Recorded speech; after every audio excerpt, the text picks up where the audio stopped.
Le 30 août 1832, Honoré Daumier, le caricaturiste que tout le monde connaît, est conduit en prison à Sainte-Pélagie. Eh bien, pour le comprendre, il faut revenir quelques années en arrière. Oh, pas beaucoup. Les 27, 28 et 29 juillet 1830, se sont produits des événements qui ont conduit à la chute du roi Charles X. En effet, celui-ci va durcir encore la position qui était déjà celle de ce régime qualifié de restauration et va refuser le verdict des urnes, alors même qu'il s'est donné les moyens de contrôler autant que possible le vote. Eh bien, il subit une lourde défaite électorale en 1830 et à la suite de cela, promeut plusieurs décrets. D'abord pour dissoudre à nouveau l'Assemblée nationale, ensuite restreindre les libertés, et notamment les libertés de la presse, et aussi les libertés d'association. À la suite de ces 3 jours, c'est donc Louis-Philippe d'Orléans qui est appelé au pouvoir et qui, dans un premier temps, va mener une politique d'ouverture favorable au mouvement républicain. Et donc lorsque Honoré Daumier est conduit en prison en 1832, ça n'a fait que 2 ans à peine que le nouveau pouvoir est en place, et c'est pour la parution de plusieurs caricatures. La toute première, qui lui vaut sa première condamnation à 6 mois de prison, mais avec sursis, c'est celle de la fameuse caricature où l'on voit Louis-Philippe, le nouveau roi des Français, transformé en Gargantua, et il est en train de... D'abord, il est assis lourdement sur le palais Bourbon, ce qui montre bien le fait qu'il a peu d'estime pour cette institution, et puis il est en train d'avaler littéralement, goulûment, eh bien, ma foi, le produit des impôts que vient lui verser le peuple et la bourgeoisie. Et puis, il digère ces masses d'argent qui lui sont apportées et littéralement, il défèque, eh bien, ma foi, des réformes, mais aussi des récompenses pour celles et ceux qui soutiennent son pouvoir. Cette caricature est évidemment censurée, on ne peut pas porter atteinte ni au roi, ni à l'image du roi ou de la royauté. Honoré Daumier est condamné à 6 mois de prison avec sursis.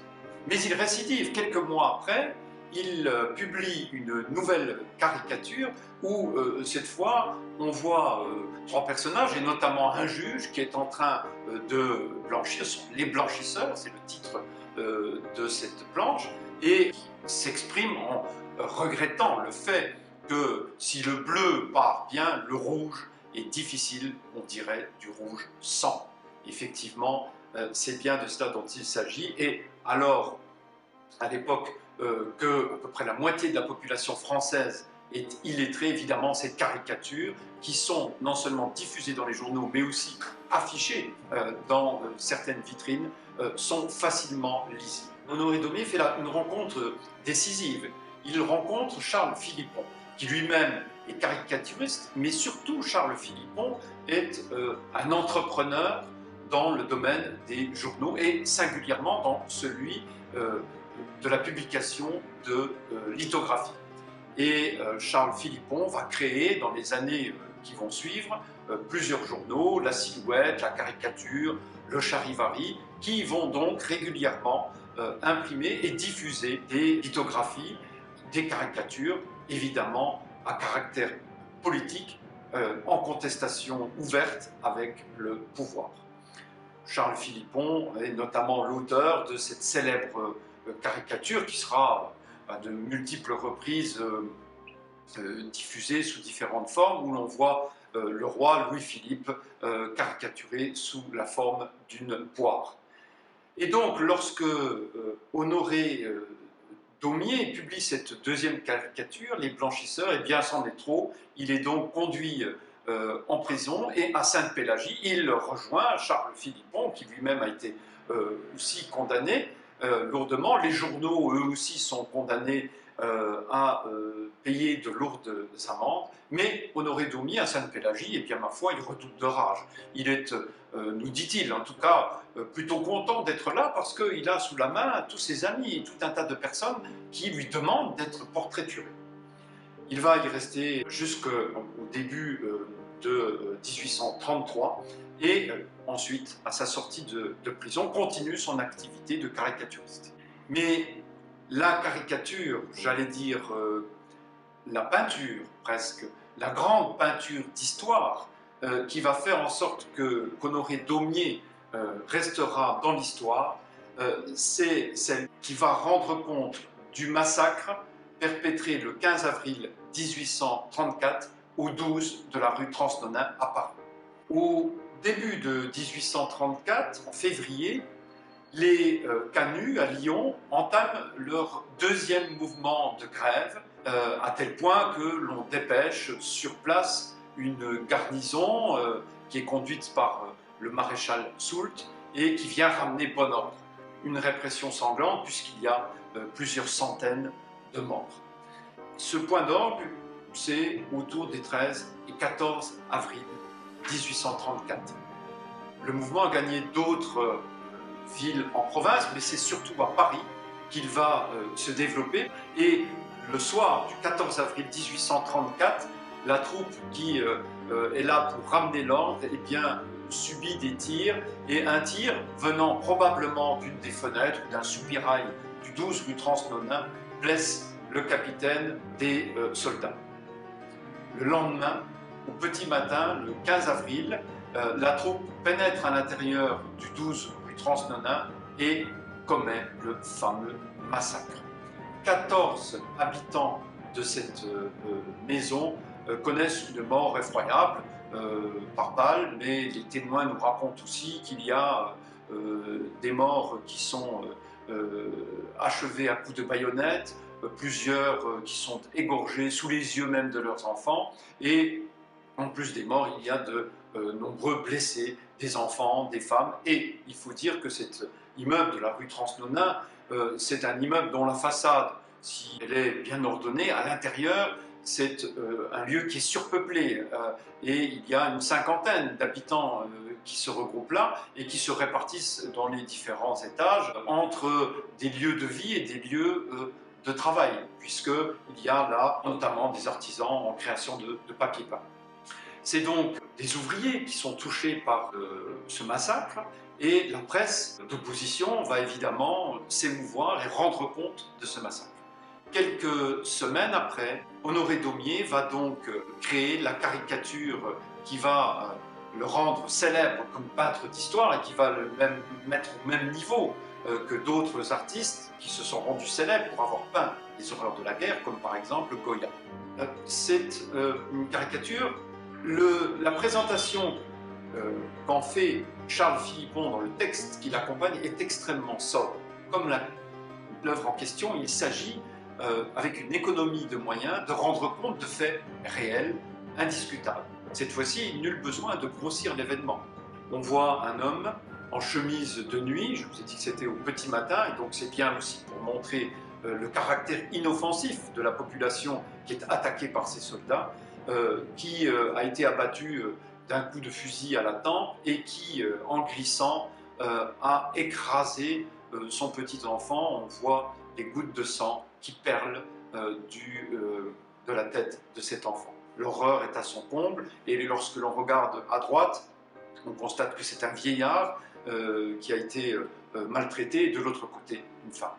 Avec très peu de personnages, un minimum de décors, quelques pauvres éléments de mobilier, Honoré Daumier rend compte de ce massacre. À la suite de cette œuvre, Daumier va poursuivre son œuvre de caricaturiste, et je pense notamment à deux œuvres extrêmement fortes. La première, ce sont des spectres. Il ressuscite trois héros de la Révolution de 1830 qui sortent de leur tombeau, et on n'a pas de doute sur le caractère héroïque de ces personnages-là, puisque sur la colonne derrière, il y a bien les dates de juillet 1830 qui sont mentionnées, et la liberté qui est inscrite sur la croix qui surmontait leur tombe. La deuxième caricature à laquelle je pense pour caractériser l'immense déception qui suit la révolution de 1830 et ses aspirations à la liberté et à l'avènement d'une république, eh bien, c'est là aussi un héros de 1830, couvert de haillons. D'ailleurs, il s'habille avec les journaux, évidemment, qui sont des journaux qui dénoncent ce pouvoir, et il se trouve sur le parapet d'un pont qui surplombe la Seine, et il s'apprête à se suicider. Et pour être bien certain de ne pas se rater, eh bien, il s'est accroché une lourde pierre. Évidemment, c'est un pavé, un de ces pavés qui servent, qui ont servi et qui serviront encore quelques années après pour ériger les fameuses barricades. Et donc, voilà deux caricatures qui marquent la fin de la première carrière d'Honoré Daumier, qui donc, en 5 années, se sera imposé comme un caricaturiste politique. Il aura, au tout début, évidemment, réalisé les fameux portraits charges. Si vous allez aujourd'hui au musée d'Orsay, vous pouvez encore voir une trentaine de ces petites sculptures en terre, rehaussées de couleurs par Daumier, et qui ont servi à de très nombreux caricaturistes, et lui-même d'ailleurs comme modèle, de manière à ce que d'une publication à l'autre, eh bien, le public puisse suivre les aventures, si je puis dire, des personnes qui étaient caricaturées en retrouvant ces modèles. Mais en 1835 se tient un terrible attentat contre le roi Louis-Philippe, puisqu'il échappe de peu à une machine infernale qui provoque la mort de plusieurs personnes. Et à partir de ce moment-là, Louis-Philippe va encore durcir son pouvoir et c'en est fini de la liberté de la presse pour assez longtemps.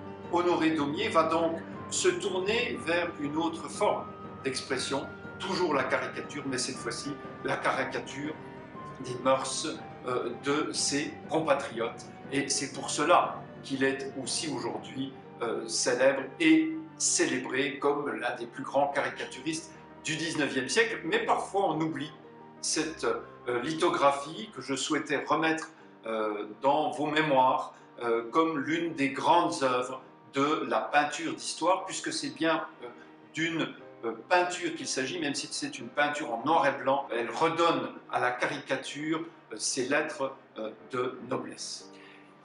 Pour en savoir plus sur Honoré Daumier, vous avez notamment cette publication qui rend compte à la fois de ses caricatures politiques entre 1830 et 1835 et un peu au-delà, et comme je l'évoquais, les caricatures de mœurs, avec notamment des charges contre le système judiciaire. Et puis beaucoup de choses qui sont plus légères et qui vous prêteront davantage à sourire que le propos d'aujourd'hui. Et sur Internet, nous allons vous mettre en référence plusieurs sites qui traitent plus en détail de cet événement de la rue Transnonain.